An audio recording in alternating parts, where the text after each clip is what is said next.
26 years ago, the PeopleMover closed down, and fans have wanted it back ever since.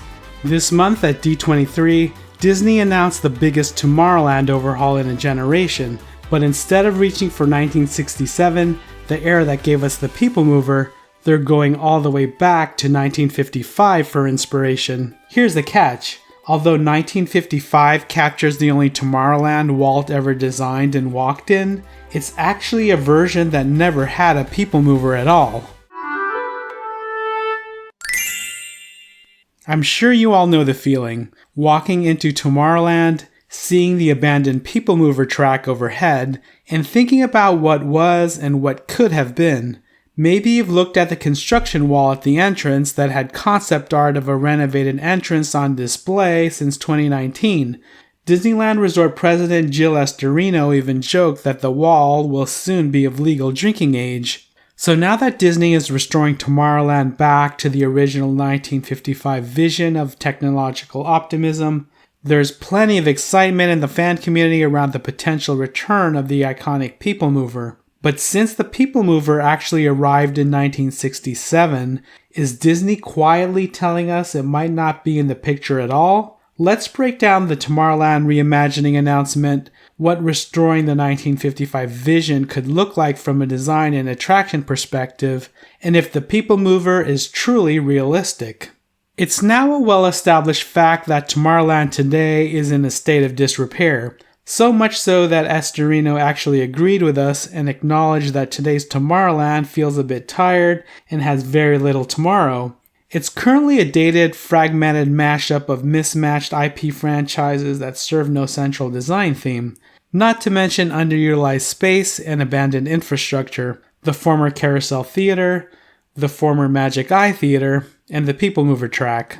Walt himself was even quoted as saying, "Tomorrow is a heck of a thing to keep up with," referencing the Tomorrowland problem, where the land built to show the future continues to be the most dated land in the park, as the future always catches up. This latest overhaul, nicknamed the New Tomorrowland, will be the third major one in Tomorrowland's 71-year history, with the goal, as stated by Thomas Maslam, Disney Parks chairman, to honor the legacy of the original land while reimagining its future.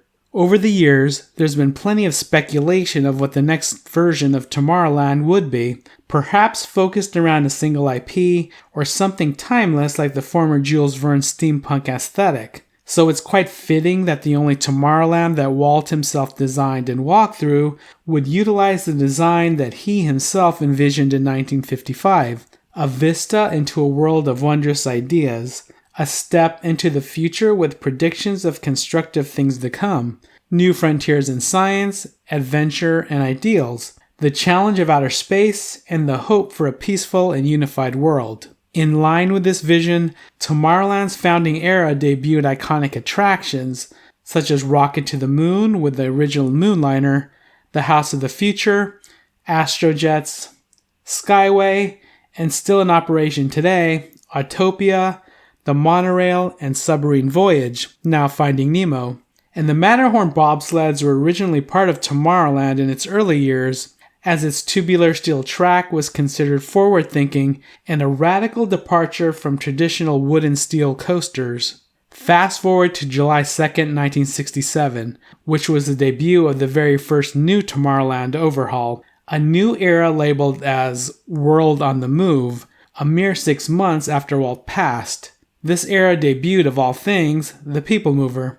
So if Disney's planning to go back to Walt's founding era, what happens to the one thing that era never had, which is 1967's PeopleMover? We'll get to this later.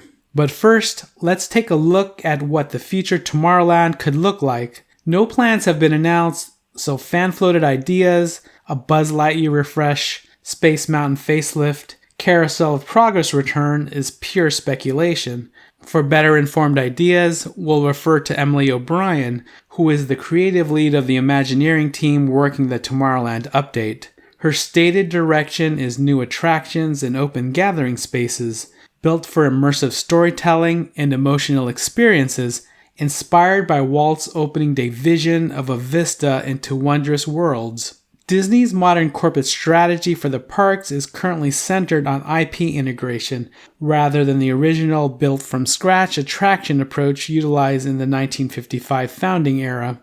At Tokyo DisneySea's Fantasy Springs, O'Brien combined Frozen, Tangled, and Peter Pan into one cohesive experience, using natural rock, water features, and dense planning to bridge the stories. At Tokyo Disneyland, she rebuilt Space Mountain around Earthrise, an optimistic eco-futuristic theme centered on the beauty of Earth and human harmony within the universe. With their new Tomorrowland Plaza designed as a park-like sanctuary with natural element features. The stated goal of more open spaces in Anaheim points toward that aesthetic, likely fused with the mid-century modernism that's always been Tomorrowland's hallmark. What are some of the IPs that fit this aesthetic?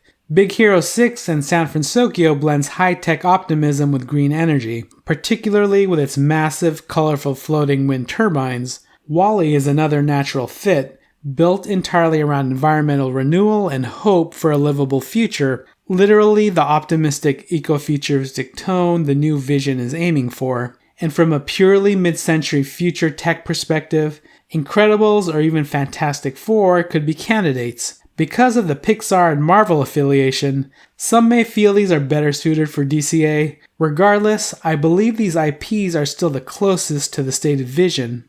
If Imagineering is serious about Walt's founding vision, it has to work from something close to a clean slate. Some attractions reimagined, others completely retired as off-theme or simply obsolete. Let's start with some safe ones. The monorail is founding Tomorrowland DNA and weaves through the whole resort, so expect a rework station and ideally a retired Mark 7 fleet and brand new vehicles. Space Mountain fits cleanly too. Space exploration is core to optimistic futurism, so the question isn't whether it stays, but how much it will be reimagined to fit into the new land and ensure it lives up to a modern e-ticket. Now what's likely leaving? Star Tours has been out of place for a while, an aging ride that's now redundant with everything in Star Wars Galaxy's Edge. Buzz Lightyear is fun for families, but doesn't speak to an imaginative, wondrous future. Astro Orbiter still carries the 1998 Jules Verne theming, and its ground-level base is a choke point that walls off sightlines, the opposite of more open spaces. In the old Carousel Theater, now Star Wars Launch Bay, is no longer able to rotate and structurally spent. Likely it will be demolished alongside Alien Pizza Planet to clear room for a modern e-ticket. Here are the gray areas. The Finding Nemo Submarine Lagoon takes up prime real estate with a completely off-theme ride. Either the lagoon goes, or it's fully rethemed to feature futuristic ride vehicles.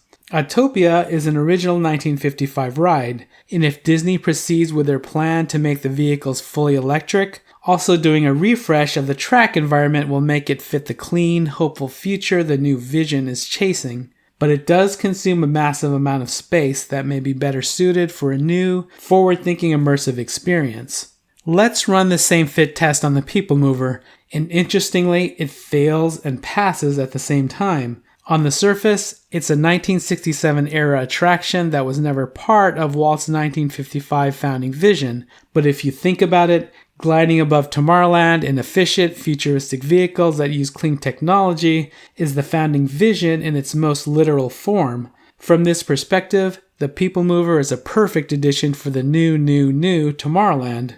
So why isn't it a sure thing to come back? It's most certainly on the table. However, the Rocket Rods, which attempted to modernize the PeopleMover track into a thrill ride during the late 90s, overstressed the track and left it structurally compromised for the past 26 years. A PeopleMover return would be more than a restoration and instead be a rebuild from the ground up, further complicated by the load-bearing nature of the tracks inside existing buildings. Ironically, the PeopleMover became a victim of the classic Tomorrowland problem, as it was considered out of date and eliminated in pursuit of another futuristic vision. Secondly, even if the track is fully rebuilt, it may clutter the land and become exactly the sightline blocking infrastructure that the new open space vision is trying to eliminate. But the existing track isn't what fans want back. They're looking to feel the experience of gliding through the future with a unique bird's eye view.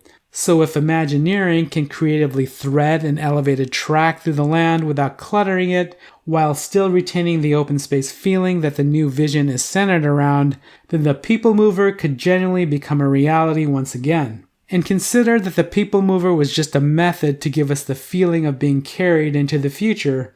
Maybe we have a unique opportunity to look forward and allow Imagineering to create something brand new that gives the same feeling of wonder as the PeopleMover. So, will the PeopleMover come back? Might not be the right question. It's really whether Disney can bring back the essence of what you truly loved about it and enjoyed. Here's Disney's grand vision for Tomorrowland's latest overhaul. Because Tomorrowland has always found itself dated eventually, Disney's answer is to reach back to the core vision of the Tomorrowland Walt actually walked in. Not any specific aesthetic, but a future built around imagination, optimism, and the wonder of being carried into tomorrow. Because a specific aesthetic like the 1967 overhaul and its PeopleMover can get outdated, but the beliefs and feelings that it brought to us won't. So what do you think? Will the PeopleMover make its way back into Tomorrowland, or does Imagineering need to look forward and build something more forward-thinking that captures the feeling of what made it so great? Let me know in the comments. I appreciate you being here, and I'll see you in the next video.